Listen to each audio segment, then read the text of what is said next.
This is how you install the Bemis 1500 EC toilet seat with seat cover. Although the instructions said you need a Phillips screwdriver, I was able to install everything by hand without any tools.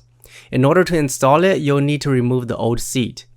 There are two caps in the rear that you'll need to turn counterclockwise.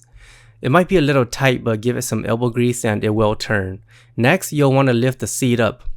I find that it's easiest to lift from here.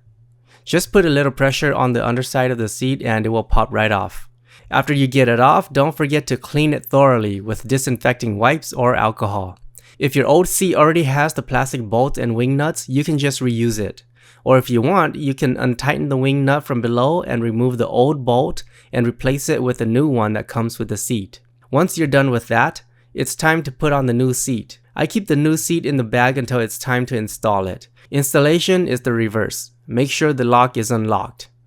Then place it on the toilet seat and press it into place. Once it's in, turn the lock clockwise, and that's pretty much there is to it. Installation took less than 5 minutes, not counting the cleanup. I recommend replacing your toilet seat once a year or if it gets really bad. Sometimes your seat might still be in pretty good condition if you're keeping up with the cleaning, but sometimes the spacer might crack or it might break. In that case, it's time to get a new one.